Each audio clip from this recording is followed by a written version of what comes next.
4 PM news network में दोस्तों आपका स्वागत है। मैं हूं आपके साथ राशिद ज़हीर।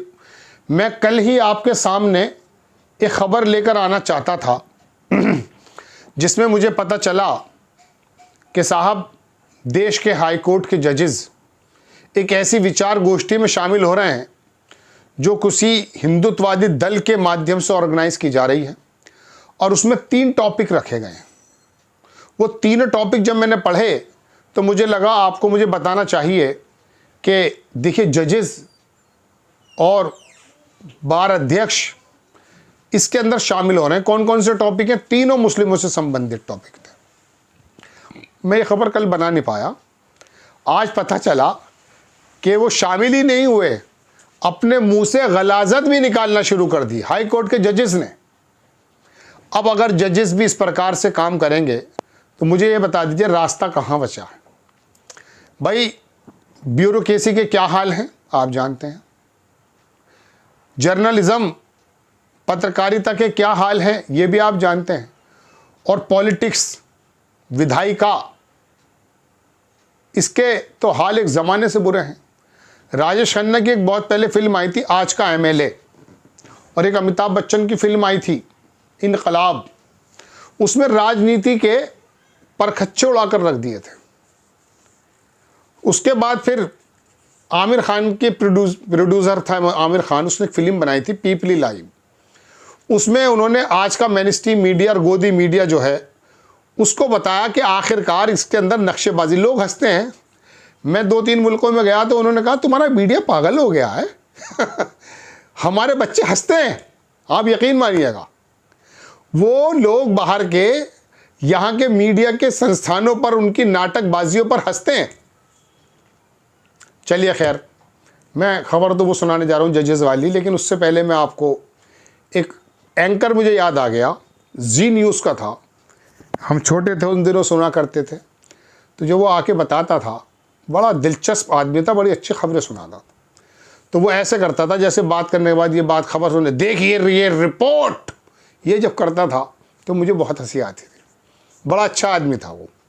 बहुत ज़माना हो गया, फिर मैंने ABP पे देखा चौंक जाएंगे मतलब वो डराता था। फिर तांत्रिकों का एक दौर आया, फिर आरुषि हत्याकांड आया। अब उसके बाद तो भाई राम राज्य आ गया, अब दूसरा मामला चल रहा है। चलिए जजेस साहब पर आते हैं। पहले उनकी खबर सुनाऊंगा, फिर कल वाली वो रिपोर्ट दिखाऊंगा जहाँ पर मुझे पता चला था। कठमुल्ला देश के दुश्मन, मुझे मालूम ही नहीं कठमुल्ला कहते किसे हैं। भाई मुल्ला मौलवी को कहते होंगे, मुझे अंदाज़ा है, और मौलवी के अंदर इल्म है। इल्म का मतलब है जानना, आलिम मौलवी। तो मुल्ला तो यहाँ से उठाया जो शब्द नहीं होता है। कठ मुल्ला क्या है ये समझ में नहीं आता। कठ मैंने वहाँ तो सुना है कोई कश्मीर में इलाका है, कांट भी है एक मुरादाबाद के पास। कठ, अब ये तो काटने से है या कट्टरता से है, तो ऐसे मुल्ला जो कट्टरता हों उनसे ऐसा हो सकता है ये हो। देखिए बताना तो पड़ेगा ना। कठमुल्ला देश के दुश्मन है, ठीक है जनाब। बहुसंख्यकों के हिसाब से चलेंगे। कौन है ऐसा बोलने वाले? Justice SK Yadav. SK Yadav नाम है। बहुसंख्यक के हिसाब से देश चलेगा, ये भी सुन लीजिए। ये जज कह रहा है, संविधान के हिसाब से नहीं चलेगा। खबर देख लीजिए। शेखर कुमार यादव ने कहा मुझे ये कहने में कोई हिचक नहीं कि हिंदुस्तान देश के बहुसंख्यकों के हिसाब से चलेगा। सलाम है आपको। ये कानून है। मैं ये बात हाई कोर्ट के जज के तौर पर नहीं बोल रहा हूँ। आप अपने परिवार या समाज को ही ले लीजिए, वो जो बातें ज़्यादा लोगों को, चलिए यहाँ रुक गया ये, मुझे कोई कहने में हिचक नहीं है, हिंदुस्तान के हैं और ये देश यहाँ के रहने वाले बहुसंख्यकों के इच्छा के अनुसार चलेगा।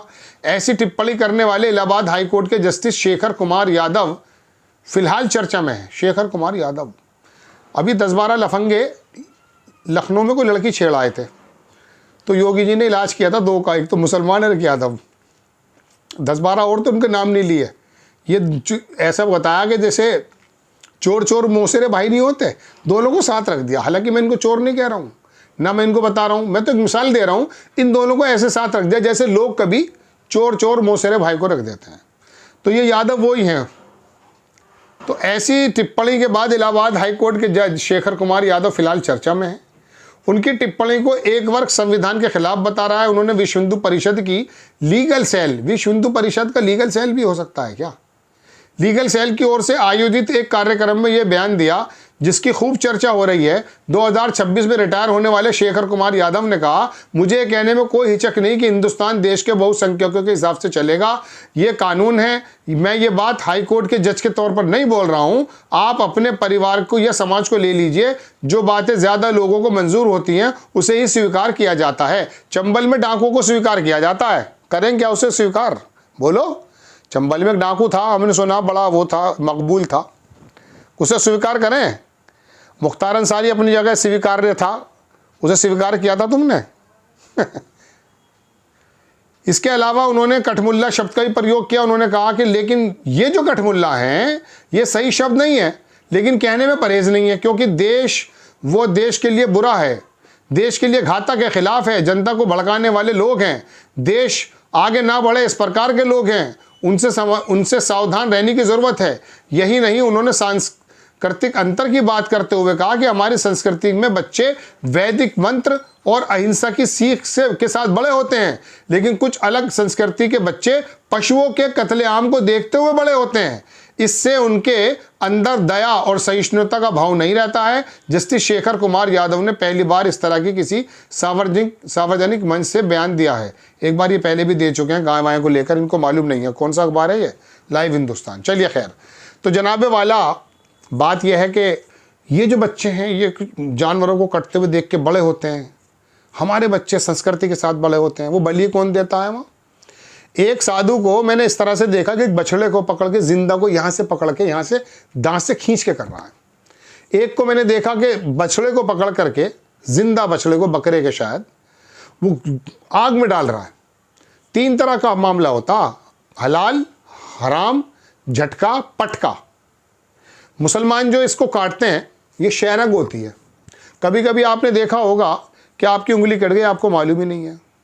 बाज़ ऐसी नसें, वेन्स हमारे यहाँ होती हैं, उनको आराम से अगर काट दिया जाए खून आराम से निकल जाता है। जैसे आप देखते होंगे ब्लड लेने के समय में सुई से पूरा खून निकल जाता, पता ही नहीं चलता खून निकल भी रहा है, पता नहीं चलता ना। ऐसे ही जब मुस्लिम लोग ज़िबा करते हैं, हलाल करते हैं, तो नो डाउट उनकी छुरी बहुत तेज़ होती है, और वो इसलिए होती है जनाबे वाला कि वो ज़िबा करते समय ये देखते हैं कि इसको ज़्यादा दर्द ना हो और शहरग से तमाम खून निकल आए। लेकिन झटके के अंदर आप क्या देखते हैं? झटका एक ही झटके से काट दिया जाता है। साइंटिफिकली, मेडिकली भी ये बात प्रूव की जाती है दोस्तों कि जब झटके से गर्दन काट दी जाती है तो जितना वेन्स के अंदर ब्लड होता है वो ब्लड वही का वही जम जाता है, जो आने वाले समय में बीमारी का बायस बनता है। इसलिए हलाल को ज़्यादा बेटर मानते हैं मुस्लिम, जिसके बारे में जज साहब ये कह रहे हैं कि जनाबे वाला इनके बच्चे काटने मारने को देखकर बड़े होते हैं और हमारे बच्चे संस्कृति के साथ बड़े होते हैं। इलाहाबाद का जज अगर इस प्रकार की बात करेगा तो आप ये बताइए, जज जब ऐसा आईना पेश कर रहा है तो आम लोगों में क्या बात बनेगी? मैंने आपसे कहा ना, जब आम आदमी परेशान होता है तो उसकी नज़र सिर्फ हाई कोर्ट या सुप्रीम कोर्ट के पास ही जाती है। लेकिन जब जजेस के ये बयान आएंगे दोस्तों, इलाहाबाद के अंदर विश्व हिंदू परिषद करा रहा है, उसके अंदर जजेस साहब गए और जाकर के ये बयान दे रहे हैं कि कठमुल्लाओं के हिसाब से देश नहीं चलेगा। बिल्कुल नहीं चलना चाहिए। कह रहे हैं बहुसंख्यकों के आधार से देश चलेगा। अगर बहुसंख्यक लोगों के आधार से देश चलेगा तो संविधान की किताब बंद कर दो ना जज साहब। दोस्तों बात यह है कि जब कलकत्ता का जज ये कहता है ना इलेक्शन लड़ने से पहले कि मैं 35 बरस से आरएसएस के सोच वाला व्यक्ति था, तो अंदाजा कीजिए, यू कैन जज इजीली आफ्टर शॉर्ट कम्युनिकेशन के what type of the his tenure, उसका टेन्योर क्या रहा होगा। 35 बरस उसने किस प्रकार से जो है इंसाफ किए होंगे जब वो आरएसएस की मेंटेलिटी से है। वो आरएसएस जिसने 52 बरस तिरंगा झंडा नागपुर के अपने कार्यालय पे नहीं चढ़ाया। ये आलम है आज। चौथा खंबा भी मान लीजिए गिर चुका है। जर्नलिज्म और नेताओं को और ब्यूरोक्रेसी को कहना बंद कर दीजिए। अब तो हमारे जजेस का जो रोल देखने में आ रहा है, कभी सर्वे दे देते हैं, कभी कुछ कर देते हैं। बताइए, चंद्रचूड़ की गलती को कुंदरकी की चंदोसी की अदालत दे रही है। कि साहब सर्वे तो किया जा सकता है, क्योंकि चंद्रचूड़ साहब ने यह कहा था कि कैरेक्टर पता किया जा सकता है। अगर कैरेक्टर पता किया जा सकता है, लेकिन यह भी तो बात है कि 1947 के बाद जो 1991 में कानून बना कि अब बाबरी मस्जिद के बाद कोई भी किसी भी प्रकार का कोई भी मूल चूल परिवर्तन किसी भी वर्शिप एक्ट के मुताबिक किसी धर्म स्थल पर नहीं हो सकता है। तो यह सिर्फ और सिर्फ झगड़ा करने की बात है, जिसका नतीजा यह होता कि 4 लोग संभल के अंदर मारे जाते हैं। पुलिस कह देती है आपस में मारे गए हैं। साइकोलॉजिकल जो इंडिया की सर्वे की टीम थी वो कट्टा गोली लेकर आए थे क्या? अरे वहां कौन लोग मारे गए ये पता तो कर लो भाई, किसने मारे पता तो कर लो, मारते रहिए। आपको खबर कैसी लगी अपनी राय कमेंट्स बॉक्स में जरूर दीजिए। चैनल को सब्सक्राइब कीजिए, शेयर कीजिए। नेक्स्ट टाइम मैं किसी खबर के साथ हाजिर होता हूं। जय हिंद।